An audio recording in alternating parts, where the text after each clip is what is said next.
바다는 우리를 안전하고 행복하게 해줘요. 바다는 혁신을 이끌어요. 바다는 상생해요. 그날 새벽 그 문자가 없었더라면 어휴 큰일 날 뻔했어.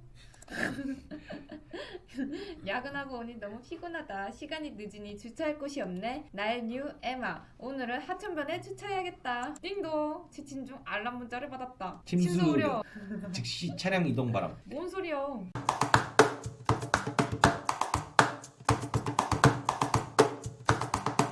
두 번째 공항 항만에 대해서 보겠는데요. 생체 인증 신분 게이트. 전국 15개 공항 비대면 생체 인증 시스템을 도입을 했어요. 모바일 홈 탑승권을 이용객이 끊고 탑승권을 이용객이 이제 체크하면 그 다음에 게이트에 이렇게 들어갈 수 있어요. 들어가는데 뭘 썼느냐? 정맥 인식을 썼습니다. 완전 신기하더라고. 이렇게 딱 하면은 쑥 하고 그냥 지나가고. 그래서 줄 엄청 빨리빨리 툭툭툭 가는데 나는 기다렸다가. 야 기차는 안 타는데 비행기만 타는구나.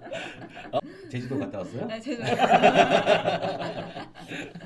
제주 가는데 옆에 사람들은 이걸로 쑥쑥쑥 빠져나가고 남 기다렸다가 이거 보여주고. 예. 근데 요즘은 종이로 안 나오더라고. 스마트폰으로 예약 문자가 와가지고 예약 탑승권 이렇게 쪽쪽 하더라고요. 신기했어. 나는 안 그랬는데. 신분증 제시해가지고 본인 여부 이거 공항에서 이렇게 하면 되는 거예요? 이게 등록하는 절차예요. 아 공항에서? 네. 아 나중에 해봐야겠다. 신기하고. 키오스크에다가 등록을 하고 네. 들어가서 촬영하고 한번 인식을 한 다음에 그 다음부터는 혼자 가면 돼요. 지난번에 하려고 보니까 애들은 등록이 안 됐던 것 같아. 그래서 우리는 항상 줄 서서 들어가거든요. 정맥 인식 같은 경우에는 점점 커지잖아요. 그러면서 좀 바뀔 수 네, 있겠구나. 바뀔 수 있는 여지가 있고 네. 그리고 이제 지문도 어렸을 때 지문하고 약간 다른 패턴의 이 간격들이 다 다르기 그쵸. 때문에 그래서 우리가 만 18세가 되면 그때 그때. 등록을 등록을 하는 거죠. 어렸을 때 이렇게 등록해 놓은 거는 손가락이 너무 조그매서 인식도 잘 안 될 거예요. 한국판 뉴딜에서 주요 투자로 네. 15개 공항 비대면 생체 인식 시스템 구축이라고 봤잖아요. 네. 한국공항공사에 갔더니 19년 5월 생체 정보 활용 탑승 절차 간소화 시스템 확대 구축 및 원패스 시스템 인프라 개선하고 돼 있어요. 이거 끝난 다 거예요. 끝났네 이거는. 네. 끝난 거예요. 추진 기간이 네. 17년 10월에서 19년 3월. 제주공항 랜드사이드 인프라 확충 사업 일정 변경에 따른 사업 일정 조정. 19년 3월까지. 총 사업비가 26억 3천만 원이 들었습니다. 추진 경과. 이미 끝났네. 자, 19년도 전에. 예, 다 끝났어요. 전국 14개 국내선 공항 서비스 운영 개시. 업데이트 하나 보자 뭐. 어떻게 될 게 없어요. 네. 추진 실적으로도 보면 이미 완료된 것에 대해서 더 이상 뉴딜 할 게 없었나 보네. 유들할 게 없었는데 그래도 이건 뭔가 있어 보이니까. 있어 보이니까 하나 넣은 거죠. 이렇게 딱 하나 들어갈 수 있고. 네, 그렇습니다. 보도자료 한 개 더 보면 1월 11일 전환의 시대 2030년 디지털 친환경이 주도하는 해양이 펼쳐진다. 해수부 제3차 해수부 발전기획 2021년에서 30년까지 발표. 향후 10년의 해양수산 정책 기본 방향으로 첫 번째는 생명 안전 중시, 두 번째는 해양수산업의 디지털 전환, 세 번째로는 친환경, 탈탄소 정책 강화를 제시했습니다. 2030년까지 해양수산 신사업 시장 11조 원, 어가 평균소득 7천만 원, 항만 물동량 20억 톤, 지배선대 11,250만, GWT 그리고 해양쓰레기 50% 감축 실현할 예정이라고 합니다. 여기서 가장 웃긴 게 어가 평균 소득 7천만 원이라고 돼 있죠. 물고기를 많이 어떻게 잡아오나? 잡아서 줄 건가 봐. 그러니까 잡아서 줄 거 아니면 어떻게 저 늘어나 저렇게? 잡아서 주지 않을 거면 그러니까. 이거를 목표로 세울 수 없는 거 아닌가요? 그냥 지지를 받으려고 열심히 씨를 뿌릴 예정인가 봐요. 물고기 많이 양식해가지고. 어가 평균 소득 7천만 원은 솔직히 뭔 소린지 난 이해가 안 가요. 이명박 어떻게 74,7천원. 네, 사실 중요한 목표죠. 그 그쵸. 소득 목표는 1인당 국민소득 목표 하잖아요. 정부에서도. 그런 그거랑 것처럼 좀 비슷한 느낌이죠. 해수부에서는 지금이 얼마인지가 중요하지. 지금 얼마인데 7천원 한다. 해양수산 발전 기본계획 체계도를 보겠습니다. 비전은 전환의 시대, 생명의 바다, 풍요로운 미래, 7천만 원 갖고 풍요로운 미래가 될까요? 진짜 할 거 없었나 보다. 목표 1. 안전하고 행복한 포용의 바다. 바다는 포용이죠. 목표 2. 디지털과 혁신이 이끄는 성장의 바다. 말 진짜 너무 잘한다. 목표 3. 세대와 세계를 아우르는 상생의 바다. 바다로 어떻게 세대와 세계를 아우르지? 바다는 우리를 안전하고 행복하게 해줘요. 바다는 혁신을 이끌어요. 바다는 상생해요. 6대 추진 전략. 1번이 해양수산의 안전 강화. 안심하고 일하며 누리는 해양, 믿고 먹는 신선한 수산물, 재난재해 걱정 없는 안전한 해안. 신선한 수산물 냉장고를 많이 져야 되겠네요. 2번 머물고 싶은 어촌 연안 조성. 함께 잘 사는 어촌, 편리하고 매력 넘치는 섬, 지역과 어우러지는 연안 항만도성. 6차 산업 같은 느낌이 들지 않아요? 1차 산업, 2차 산업, 3차 산업 합쳐서 6차 산업이다. 이런 느낌이 싹 드는 그런 내용입니다. 3번 해양수산업의 디지털 전환. 해양 항만 사업의 스마트화, 수산업의 미래 산업화, 해양수산업의 데이터 경제 활성화. 수산업의 미래 산업화 어떻게 해야 돼? 뭐 인공지능이 잡아오나? 배에 사람 안 타고 나가서. 아 오. 그것도 가능해요. 드론이 그물을 갖고 쫙 가서 묶는 거지. 괜찮네 이거. 아니 물고기 떼를 기다릴 게 아니라 물고기들을 쫓아가면 되잖아. 다 해양수산업의 질적 도약. 해양수산 신사업 시장 창출, 기존 사업의 혁신 성장 촉진, 선순환 구조의 산업 생태계 조성, 5번 환경 친화적 합리적 해양 이용. 탈탄소 친환경에 쾌적한 항만 실현, 해양 공간 활용 관리에 최적화, 해양 생태계의 다양성 보존. 탈탄소, 친환경, 쾌적한 항만 실현. 엔진을 다 바꿔야 된다는 얘기겠죠. 낙후된 그 어선들은 엔진을 전기로 바꾸면 돼요. 전기? 전기 모터로. 바다에서 예. 우리는 뭐 다 전기로 다니잖아. 어선이 많은 지역에 가면 바닷물이 굉장히 지저분하거든요. 맞아요. 그 지저분한 거 중에 가장 나쁜 게 폐유. 폐유 같은 거 버린다든가 뒤에 나오는 메탄가스 뭐 이런 것들이 많아서 환경이 굉장히 안 좋은데 이거 전기로 다 바꾸면은 깔끔해요. 깔끔. 빌 게이츠 형이 근데 전기로는 안 된다는데. 아니 6번 국제협력을 선도하는 해양 강국. K 해양수산으로 국제사회 상생 견인, 국가는 해양 안보로 해양 영토 수호, 해양 협력으로 동북아 번영에 기여. K가 만능이야. 내가 보기엔 5개 놓으면 구조가 안 맞을 것 같아갖고 하나 만든 것 같아. 그리고 이게 다 3개씩이잖아요. 네. 1, 2, 3, 1, 2, 3, 1, 2, 3. 저는 3을 좋아하기 때문에 네. 3개씩 만드는 거죠. 이건 좀 어거지야. 어거지성이 너무 네. 강해 보이고 어떻게든 만들려고 한 느낌이 너무 강하게 듭니다. 수자원. K 워트 그린 뉴딜. 네, 스마트한 수돗물 관리, 그린 뉴딜이란 저탄소 경제 전환을 통해 기후 변화 위기에 대응하고 녹색 일자리 창출과 경기 부양 등 지속 가능한 성장 추진. 도시, 공간, 생활, 인프라, 녹색 전환, 녹색 사업 혁신, 생태계 구축, 저탄소 분산형 에너지 확산. 스마트한 물에서 저탄소 분산형 에너지 확산이라는 말이 댐 때문에 이 말이 나왔을까요? 댐? CO2가 가장 없는 것 중에 하나가 재생에너지죠. 댐은 재생에너지니까. 네. 댐은 재생에너지니까 뉴딜이라서 댐 얘기하는 거야. 큰 그림. 붉은 수돗물 사태. 상수도관 관리 및 수도 행정에 대한 이슈. 전국에 산재된 노후 수도관 및 산발적으로 발생하는 유사 수도 사고 등으로 수돗물에 대한 불안과 불신이 높아졌습니다. 그 원인으로는 조류 등 상수원 수질량, 악화, 노후관, 그리고 수돗물 누수 등 여러 가지 원인이 있다고 합니다. 우리나라가 가면 갈수록 이 부분은 대두될 거라고 생각을 해요. 80년대에서 90년대에 깔았던 수도관들 이런 것들이 녹이 많이 쓸었을 거고 그때 이제 좋은 재질의 수도관을 깔았을 리가 없잖아요. 그쵸. 그때 당시에는 돈이 없었으니까. 근데 이게 잘 이해가 안 되는 게 뉴욕 같은 경우는 수도세가 빵원이에요. 왜냐하면 누구야? 록펠러? 그 아저씨가 내가 수도세 쏜다 해가지고 그 사람 그걸로 다 내고 있거든요. 그 얘기는 100년도 넘었어. 얘네는 수도 시스템이. 근데도 미국은 다 식당에서도 이 탭워터라고 해가지고 수돗물 줘요 그냥. 그러니까 우리나라는 불과 뭐 해봐야 3, 40년밖에 안 됐잖아요. 아무리 길어봐요. 그런데도 우리나라 사람들은 수돗물을 못 먹거든. 못 맞아요. 믿어서. 우리나라 사람들이 수돗물을 못 먹는 가장 큰 이유는 녹 때문이 그러니까 그게 이상하다는 거예요. 아니라 네. 소독약 냄새 때문에 안 먹는 근데 그 거였어. 영국 사람들 보면 유럽 사람들이 발목이 노인들이 굵은 사람들이 많아요. 특히 여자들. 이게 석회. 네, 석회가 석회. 쌓여가지고 이게 굵어지는 거거든요. 수돗물 먹어서 그래요. 예, 그렇죠. 우리나라는 석회가 없죠.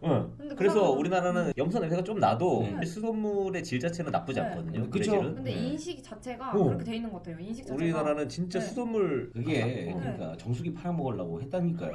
정수기 빨아먹으려고 근데 수돗물 어렸을 안 때 가져가. 학교 다닐 때 생각하면 수돗물 많이 먹긴 했거든요. 많이 먹었죠. 저도 많이 먹었고 수돗물 많이 먹었고. 운동하다가 그냥 어, 이렇게 저희 먹고. 할머님들이 보리차를 먹어야 된다 그래서 항상 끓이긴 하셨는데 수돗물 그냥 먹고 가글 할 때도 우리 양치할 네. 때도 그쵸, 수돗물 그쵸. 먹고 뭐 샤워하면서 아. 또 먹고 네. 수돗물이 나쁜 상태는 아닌데 붉은 수돗물이라는 것은 저번에 사고 났던 건 역류한 거고 역류한 사고였고 근데 이제 붉은 수돗물이라는 건 우리나라가 약간 물에 대한 이제 과민 반응이 좀 있어서 그런지 많이 하는 아리수가 나쁜 수돗물이 아니다라고 저는 생각해요. 아무도 안 믿잖아. 아무도 안 믿어.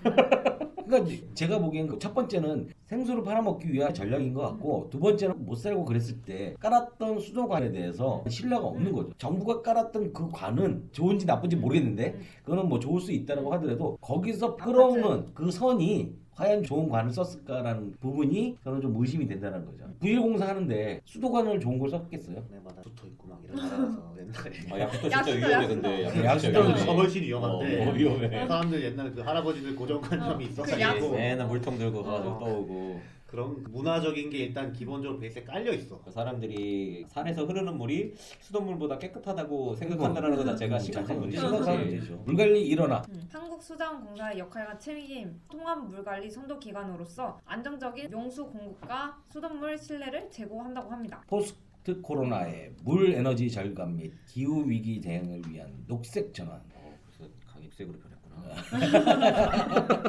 녹조가 아, 스마트 상수도 관리 체계 구축, 지방 상수도 스마트 관리 체계. 환경부와 전국 161개 지자체는 수돗물 공급 전 과정을 실시간 관리 감시하고 국민들에게 수돗물 정보를 제공하는 스마트 지방 상수도 지원 사업을 추진 중이라고 합니다. 이래도 안 믿을 거야. 그쵸? 이래도 이거 많이 봤는데 수돗물 염소 농도 이런 거. 안 믿어. 안 믿죠. 스마트 관망 관리 그리고 유역수도 지원센터 그다음 자산 관리 시스템을 나눌 수 있다고 합니다. 관록 속 수돗물 수량 수지를 꼼꼼히 감시 관리를 하겠다는데 이걸 어떻게 하지? 집집마다 하나씩 달 건가? 관로 속에 있는 거는 측정이 되지 않아요? 어디서? 그냥 그 아파트 안에. 아파트 안까지 네. 내가 먹는 네. 그까지잖아. 그러면 거기까지 확인하겠다는 건지 이해가 안 가. 환경부와 한국수자원공사는 지방 상수도 스마트 상수도 관리 체계 구축을 위한 기본 계획을 수립 중에 있다고 합니다. 총 사업비 1조 3,600억. 4대강으로도 많이 해먹었는데. 그 가격 상수도 스마트 관리 체계 2개 이상 지자체에 수돗물을 공급하는 광역 상수도에도 AI, ICT 기술을 활용한 스마트 관리 체계를 구축한다고 합니다. 대도시는 수도 시스템이 되겠지만 일반 조그만 데는 다 지하수 끌어올리지 않아요. 그래도 웬만한 도시들은 다 상수도 들어가 있죠 지금이야. 경기도 광주 옆에 거기 가도 지하수 끌어서 쓰거든요. 약간 외곽에 떨어진 빌라나 주택 짓는 집들은 수도 끌어오는 게 조금 비용이 든다 싶으면 지하수 이렇게 파기는 하는데 그래도 대부분 이제 수도 쓰죠. 그래서야 수돗물 생산 공급 전 과정의 스마트한 기술 적용.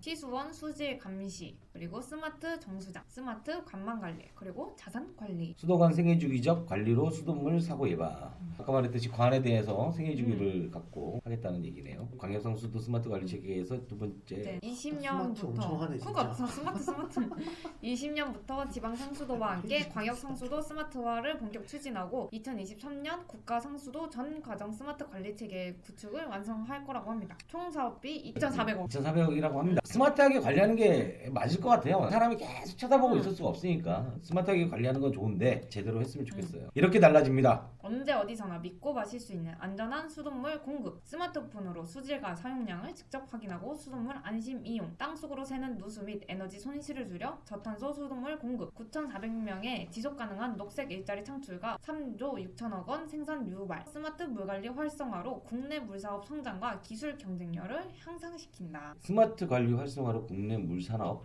성장과 기술 경쟁의 향상 이 부분에 대해서 예전에 들었으면 이해를 못했을 텐데 요즘 이 시스템을 외국에 팔더라고요. 시스템 만들어가지고. 시스템을 만들어서 네. 우리가 다 해보고 네. 이렇게 관리를 하면 잘합니다라고 하는 물산업 전체를 통틀어서 외국에 수출을 할 수 있는 게 되기 때문에 이런 것을 하는 거 좋을 거라고 생각을 해요. 여기서 나는 웃긴 게 이제 저탄소 수돗물 공급. 저탄소 수돗물? 약간 이해가 안 가지만 앞에도 얘기했듯이 누수라든가 이런 거를 네. 많이 줄이면 그만큼 정화하는 데 비용이 네. 적게 드니까 비용이 적게 들면 저탄소가 되겠죠. 환경부와 K워터는 국민이 수돗물을 믿고 마실 수 있도록 취수원에서 수도꼭지까지 국가 상수도 전 과정의 스마트 관리 체계를 구축하여 녹색 전환, 그린 뉴딜에 앞장서겠습니다. 제가 아까 말했죠. 수도꼭지까지라고. 수도꼭지까지 관리하지 않으면 이거 안 된다니까. 네. 4. 재난대응, 분치주차장 침수 위험 신속 알림 시스템 추가 구축. 이걸 왜 할까요? 요즘 침수가 많이 됐나? 아니, 비용이 착세라고? 한강변에서 물에 빠진 차 굉장히 많이 생겼잖아요. 이번에 장마 때문에 이번이 엄청 아니라 작년에도 그랬고 그렇지. 네 그래요. 그래서 하는 거예요. 보도자료 7월 30일 보도자료 보면 재해위험 지역의 자연재해를 미리 감지하여 대피한다. 매년 179곳에 조기경보 체계 시스템을 구축하여 자연재해로 인한 피해를 최소화시킨다. 이게 재해위험 개선지구의 예시예요. 이런 식으로 우량계라든가 수위계, 숨은 자동 제어, 5개 무선 방송 이렇게 시스템을 구축을 해서 얼마 들으면 돼요? 3억 5천만 원 정도 들이면 하나의 지역에 개선할 수 있다. 이 밑에 지역은 비가 오면 물이 확 찰 거 아니에요. 네, 물이 이렇게 모여가지고 위에서부터 확인을 해갖고 내려오면서 이 마을에 실시간으로 알려주는 그런 시스템을 하는 거죠. 위험 저수지에 만약에 물을 방류한다든가 이런 것에 대해서 마을 간 통신을 연결하고 강우량계, 수위계, 변이 계측기, 계측 정보 자동 수집 장치 3억 5천만 원만 있으면 물에 빠지지 않게 할 수 있다. 급경사지 고속도로에 보면 이렇게 네. 급경사지들 있죠. 네. 여기다 근거리 무선 통신을 쭉 깔아서 계측기랑 모니터링이랑 변이 계측기라든가 계측 정보 자동 수집 장치 등을 해서 3억 정도 들이면 그것도 이거는 굉장히 많지 않아요? 고속도로에 이런 것은 많이 봤잖아요. 네. 무너지고 나서 말죠. 안전과 디지털이 만나면 달라지는 세상. 그날 새벽 그 문자가 없었더라면 어휴 큰일 날 뻔했어. 야근하고 오니 너무 피곤하다. 시간이 늦으니 주차할 곳이 없네. 나의 뉴 에마. 오늘은 하천변에 주차해야겠다. 띵동. 지친 중 알람 문자를 받았다. 침수 우려. 즉시 차량 이동 바람. 뭔 소리여. 내가 도착했을 땐 이미 많은 사람들이 대피 중이었다. 내 차. 휴 문자 알림 아니었으면 정말 큰일 날 뻔했어. 안전한 곳 찾아서 주차해야겠다. 미리 안전한 곳에. 그러니까 미리 안전한 거 해야지. 아 그거 눈치 주차장 차량 침수 위험에 대해서 이렇게 알려주면 이렇게 감사해야 돼요. 둔치 주차장 들어갈 때 이렇게 인식한 다음에 번호 조회한 다음에 문자 발송하고 그런 시스템인가 봐요. 둔치라고 하면 한강 쪽이 네, 쭉 한강, 네. 많고 가장 문제가 많았던 데가 잠실 쪽에 네. 있는 탄천. 굉장히 문제가 많았는데 알려준다고 합니다. 2020년까지 180개소 설치를 통해 연간 재산 피해 133억 원을 예방한다고 합니다. 둔치 주차장 차량 침수 알림 시스템 구축은 2021년까지 113억을 들여서 133억 원을 예방을 한대. 113억을 들이면 그걸 계속 들이겠다는 게 아니라 한번 설치하면은 계속 나오겠지. 그걸 계속 들인다는 얘기는 아니잖아요. 그쵸. 예, 그러니까 마이너스 113한 다음에 플러스 113 이렇게. 되겠죠. 이렇게 해서 오늘 할 거는 다 했습니다. 약간 중간에 스킵을 하긴 했는데 이제 뒤로 가면 갈수록 끼워 맞추기식의 여러 가지 이야기가 들어가지 않나. 진짜 여기서 필요한 것을 추려내면 그렇게 혁신적이어 보이지 않을 것 같아요. 거기다 디지털 트윈으로 몇 개 좀 보내고 그리고 불필요한 것 좀 흡사를 해내면 2022년까지 8조 2천억이고 25년까지 14조 8천억을 들여서 해야 될 사업이냐는 좀 고민을 해봐야 되지 않을까 싶네요. 총 23조 원. 시청해주신 여러분 대단히 감사합니다. 감사합니다. 감사합니다.